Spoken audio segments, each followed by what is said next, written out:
Hey Josue, it's really good to hear from you. First of all, thank you for making my first video response. I've never gotten one of those before, so that was awesome. Thank you. Um, Second of all, I really liked your video. It was really amusing, and I thought you brought up some really good points. Especially what struck me was the idea of having no regrets. Because like you, I've been told that a lot in my life. And I thought this was really interesting because it's one of those things that can be interpreted in so many ways.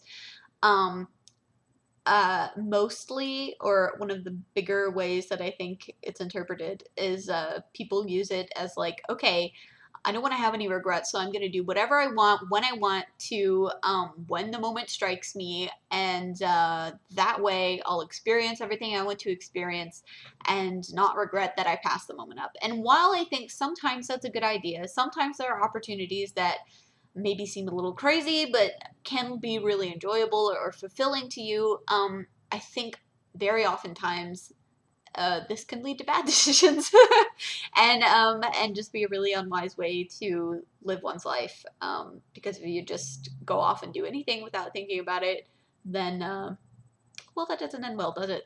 Anyway, and then there's sort of the opposite extreme of that, of think about everything before you do it and just extremely carefully examine every decision that you make. I kind of grew up thinking this was how you were supposed to live. You know, just think very carefully about everything that you do, and then you won't have any regrets because you'll make all the right decisions. And that's impossible, obviously. And that's just something that I personally have had to kind of realize over the past couple of years, is that you're always going to make mistakes. And, it's kind of drilled into us from a young age to think about things that carefully. Just going through middle school and high school, you're encouraged to pick the right classes so that you can go into the right college and live the right life with the right career and the right car and the right spouse, or family or whatever. And, that just doesn't really make any sense. That's a lot of pressure to put on young people or people of any age. I think that's kind of a big reason why people end up getting divorces or just have nervous breakdowns and things like that, because they're putting so much pressure on everything to be the right one. And there is no real right answer for life, I guess.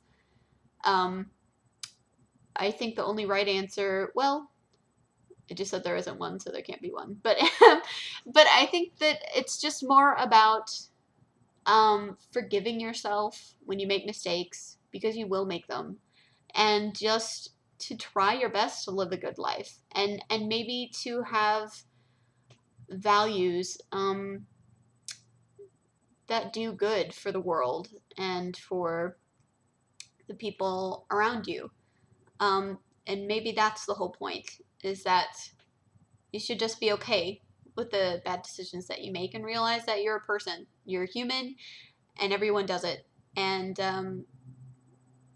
it's going to be okay either way. It doesn't matter how many bad decisions you make. You can always make better decisions the next time.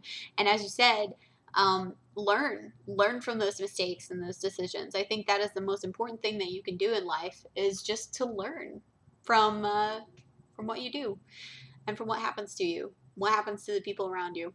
So anyway, so that's my take on the situation, that that it's about being okay with the regrets that you have and making them not regrets, because those decisions probably brought you to where you are today. And who knows, if you had decided differently, maybe in a better way, maybe your life wouldn't be as good as it is now, even if you have things that you don't like about it. Who knows if you would like the other place better. So anyway, I look forward to hearing back from you again. Hope you're having a great day. Bye.